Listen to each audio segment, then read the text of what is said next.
então, exatamente. E a Rússia estava correndo da Sibéria também, ele tem múltiplos tipos de orgulho, tantas horas de cima, se imaginar quanto uma negrosa, né? Federação Oriental da Sibéria.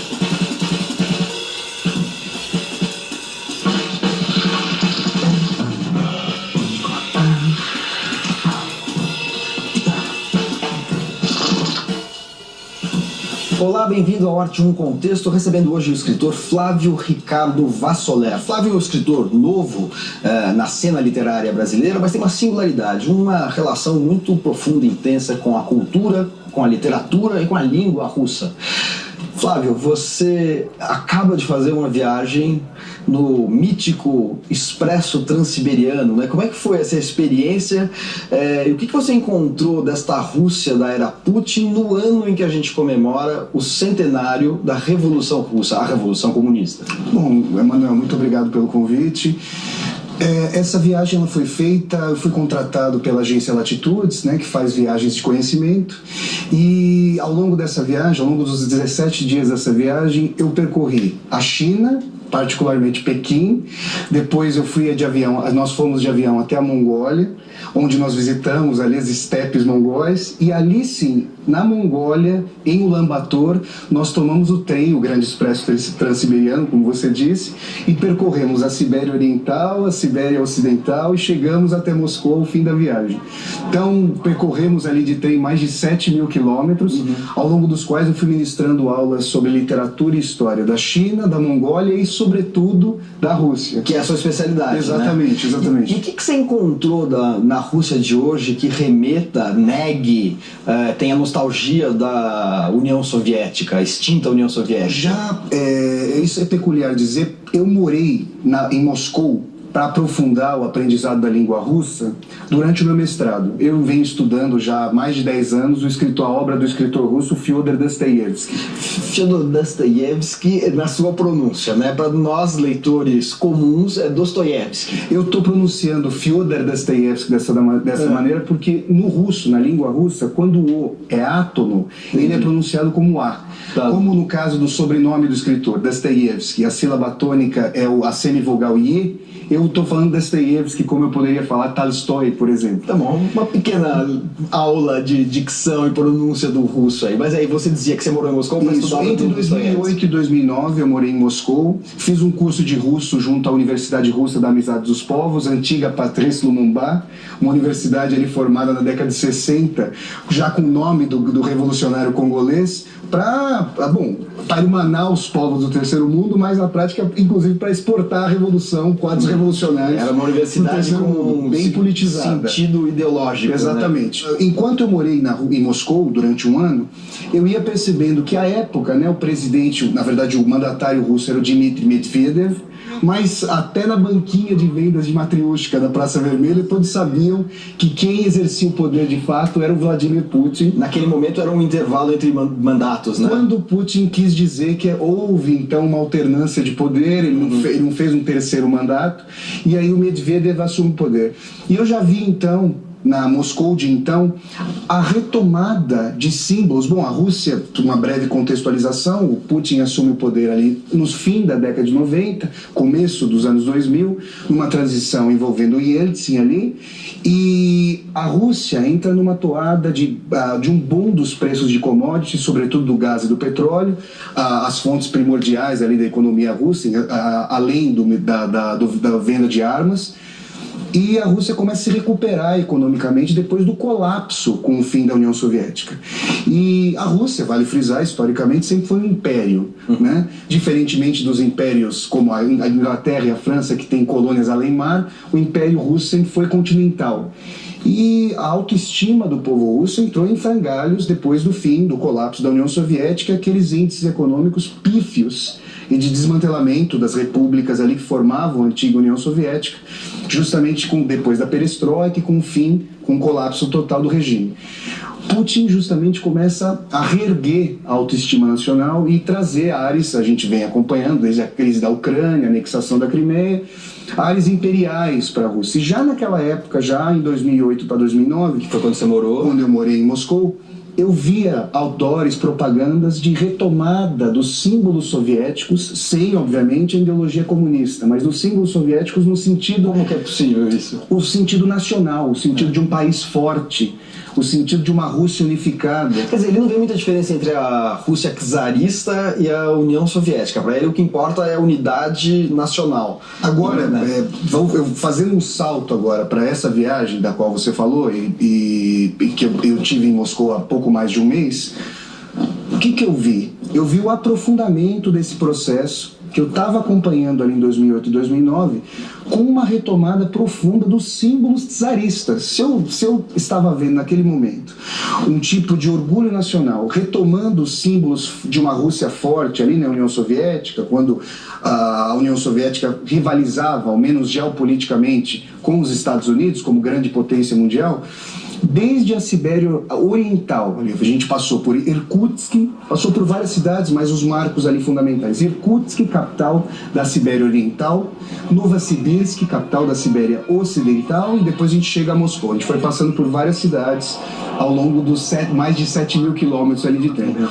E eu vi estátuas dos tsares, obviamente que não poderiam ter sido construídas na época soviética, e vêm sendo construídas, esses símbolos vêm sendo retomados justamente nessa esteira do Putin, que traz auspícios de permanência no poder até sua morte, digamos assim. Isso se discute a boca pequena. Inclusive, uma das cidades às quais nós fomos a Ekaterimburgo, a última cidade antes de nós chegarmos a Moscou. Aí de Ekaterimburgo a Moscou nós passamos um dia inteiro no trem. Nós visitamos, por exemplo, a Catedral do Sangue Derramado. O que é essa catedral? Sangue derramado. Sangue derramado pelos Romanov, pela família Romanov, a última família czarista. O Nicolau II, né? Exatamente. Toda a sua família, 11 pessoas ali. O Nicolau II, assim como seu filho Alyosha, estou falando do apelido, né, que também vai dar o nome de uma personagem célebre de Dostoiévski, o Alyosha Karamazov, o Alexei e o Nicolau foram canonizados pela Igreja Ortodoxa. E a família ali do Tsar, que foi morta no local dessa catedral, na casa do comerciante Ipatiev. Depois que eles foram mortos, a casa foi destruída e o regime agora, em estreita associação com a Igreja Ortodoxa, que nunca teve propriamente liberdade em relação ao Estado russo, sempre foi, a sua origem histórica tem profunda vinculação com o Estado russo, levantaram a Catedral do Sangue Derramado, que é uma catedral, inclusive, muito bonita ali em Ekaterimburgo, e também estão construindo um mosteiro. Estão levantando o mosteiro, ele já está praticamente pronto, no local onde os bolcheviques, estou falando bolchevique pelo mesmo motivo pelo qual eu falo dessa aí. Então eu falo em russo-português, bolcheviques. Os bolcheviques, perfeito. Onde os bolcheviques teriam jogado as cinzas dos Romanov para evitar que seus corpos fossem resgatados pelas tropas anti-soviéticas. Para não virar também objetos de culto, né, peregrinações nostálgicas do regime. É possível perceber que ali, nos arredores do Kremlin, por exemplo, né, no centro de Moscou, o centro histórico a partir de onde Moscou se irradiou, foi erigida uma estátua de São Vladimir, um dos patronos ali de fundação da Igreja Ortodoxa aí de Moscou. Então é possível perceber, sim, uma retomada dos símbolos de tradição da União Soviética no sentido do poderio nacional, do poderio imperial, e de uma época pré-soviética. Aí se fala abertamente de uma colocação muito peculiar, muito forte, que eu escutei ali no mosteiro, me causou, devo dizer, até uma certa náusea, foi a noção de que, a despeito da fome que graçava ali na Rússia pré-soviética, do profundo atraso do país, eu vi um culto ortodoxo ao qual assisti, as pessoas ficam em pé na igreja, que os russos teriam que rezar por mais de 150 anos pelo pecado decorrente do fuzilamento da família Romanov, velho. Ainda que as tábuas da lei de Moisés sejam posteriores ao Código de Hammurabi, reverberemos também um certo retrocesso da palavra em relação a Talião, por séculos e séculos, amém.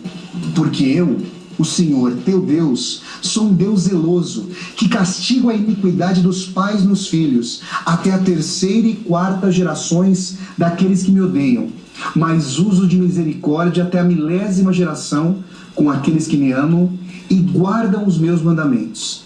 A partir daí, é necessário sentir temor e tremor em face de Deus. Você sentiu um clima bélico assim? Que a gente está vivendo num mundo em que voltou-se a falar de Guerra Fria.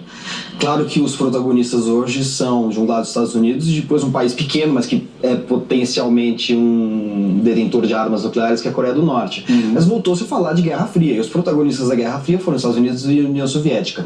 Ali tem esse clima bélico, esse clima de resgate de uma certa opressão militar, ou ostentação militar por parte da Rússia. Como é que você sente isso da população, já que você percorreu aí um bom pedaço de terra aí desse vasto império russo, né? Olha, a sua pergunta é peculiar e eu faço um breve à parte, uma breve digressão para dizer que o Dostoiévski me fez morar tanto na Rússia, ou seja, na fronteira oriental da Guerra Fria, quanto nos Estados Unidos. Eu vivi em Chicago ali durante o doutorado e para fazer o pós-doutorado justamente sobre a obra de Dostoiévski.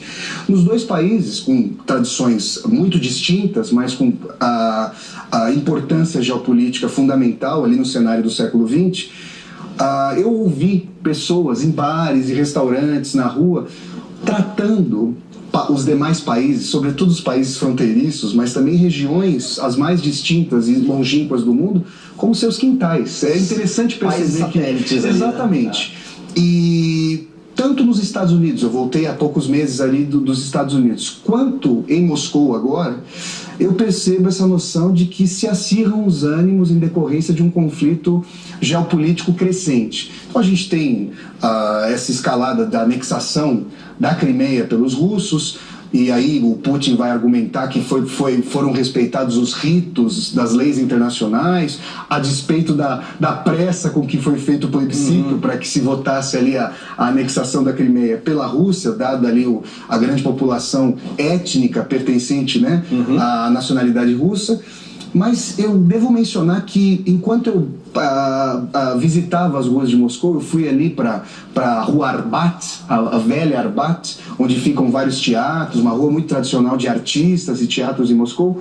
Eu fui também a Dom Knig, uma grande livraria ali de Moscou, e encontrei um livro de entrevistas que o cineasta norte-americano Oliver Stone fez justamente com o presidente Vladimir Putin. Legal, eu acho que é um tema legal para a gente retomar depois do intervalo que a gente vai fazer agora no Arte em um Contexto, começando hoje com o escritor Flávio Ricardo Vassoler. Não saia daí.